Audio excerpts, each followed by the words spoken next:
Salut YouTube, première vidéo sur cette chaîne, ça mérite quelques présentations. Donc moi c'est Jean-Yves, j'ai 38 ans, j'habite dans le nord de la France. Je suis un passionné d'impression 3D et de peinture sur figurines de type manga. L'idée de cette chaîne, c'est d'être une extension de ma chaîne TikTok que j'alimente avec pas mal de vidéos liées à l'impression 3D et à la peinture. Et cette première vidéo sera consacrée aux machines que j'utilise pour l'impression 3D tout de suite après le générique.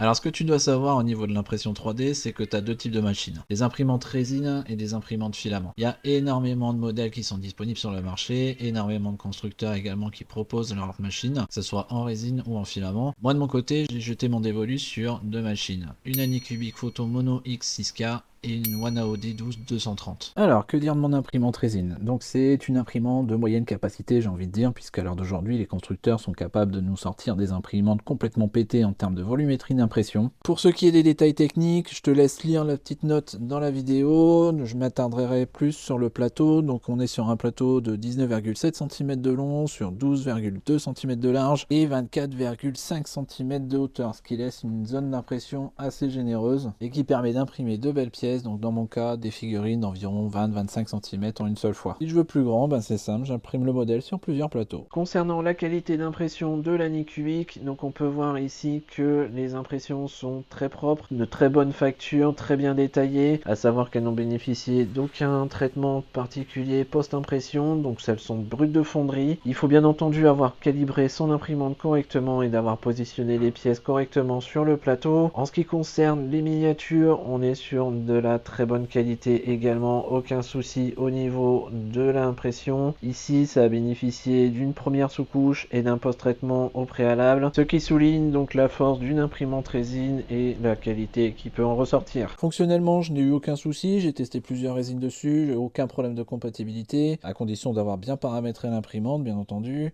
Techniquement parlant, j'ai eu un petit souci avec le plateau, ça a été vite résolu avec le SAV qui a géré ça en une semaine, ce qui m'amène à dire que le SAV est un point positif de la marque. Concernant la communauté sur les réseaux sociaux, donc c'est une imprimante qui est très bien suivie sur toutes les gammes. J'ai toujours eu réponse à mes questions, donc c'est toujours sympathique à savoir. Si je devais donner quelques faiblesses concernant cette machine, donc je dirais l'optimisation de la vitesse d'impression. Je pense que Anycubic aurait pu faire mieux pour le prix. Ensuite, le ventilateur à l'arrière qui est très bruyant. Moi ça me gêne pas puisque l'imprimante est dans le garage. Et enfin le Wi-Fi qui est complètement inutile. Je sais pas pourquoi ils l'ont mis là, mais complètement inutile. Donc au final, ce que je peux te dire sur cette machine, c'est que c'est une très bonne imprimante 3D. Elle m'a toujours sorti de très belles pièces, il y a très peu de post-traitement derrière. À l'heure d'aujourd'hui, elle n'est plus disponible sur le site d'Anycubic puisqu'ils ont sorti de nouveaux modèles pour moins cher, donc je ne peux que te conseiller cette marque-là. Donc voilà ce que je peux te dire sur la Photon Mono X 6K. La Wanao D12 230. J'ai pas mal de choses à dire. Alors, on est sur une imprimante d'entrée de gamme. Elle m'a coûté 220 € il y a 2 ans. Elle coûte toujours 220 €. Elle n'a pas énormément évolué. Néanmoins, on est sur une machine qui fonctionne relativement bien pour peu qu'on soit pas trop difficile en termes de qualité. Alors, quelques points positifs pour cette Wanao D12. Donc, on a déjà une imprimante qui est relativement compacte, qui prend pas énormément de place sur un bureau ou un atelier. On a un câble management qui est très bien foutu. Il n'y a pas de câble qui traîne partout. Enfin, c'est vraiment très propre. Et la carte Wi-Fi qui fait très bien son job. On peut lancer des impressions à distance. C'est vraiment top. Concernant les impressions sur la Wanao D12, donc équipée d'un direct drive et d'un plateau PEI, on a des impressions très correctes, très propres. Le socle qui s'affiche a besoin tout de même d'un post-traitement puisqu'on voit les couches d'impression et quelques défauts apparents. Sinon pour le reste, je n'ai pas rencontré de réels soucis. Concernant les points négatifs de la Wanao D12, le premier que je vais soulever étant la machine version 2023. On est sur une machine qui a très peu évolué et qui est quasiment similaire à la version 2021-2022. On n'a toujours pas de direct drive de série, pas de plateau PEI, pas de BL Touch, donc c'est des choses qui sont proposées chez la concurrence. Ce n'est pas le cas chez Wanao qui n'a pas du tout fait évoluer sa machine. Le second point négatif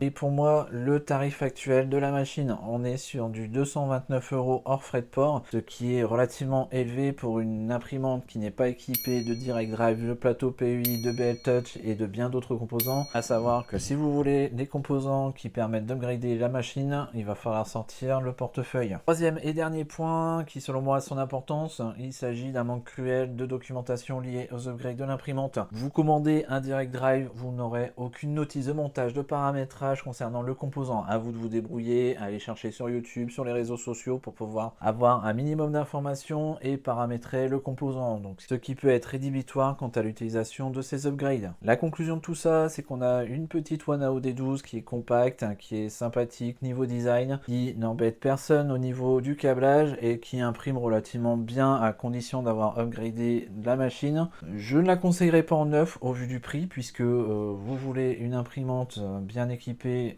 faut sortir 229 € plus le prix des composants supplémentaires, à savoir que ces composants ne sont pas obligatoires, je tiens à signaler tout de même. Mais voilà, on est sur un tarif de 350 € tout compris, hors frais de port. Pour 350 balles, vous avez une machine chez la concurrence, tout équipée et prête à l'emploi. Je la conseillerais uniquement si vous la trouvez en occasion par exemple. Ça peut vous faire une machine d'appoint. Si vous en avez besoin pour des petites impressions, c'est tout à fait convenable. Bien entendu, tout ceci n'est qu'un avis personnel. Si toi tu as un autre avis concernant ces machines, n'hésite pas à me les laisser dans la zone commentaire. J'ai fini de blablater, j'espère que la vidéo t'a plu. Si tu l'as aimé, n'hésite pas à liker, à t'abonner et on se retrouve très bientôt. Allez, ciao YouTube!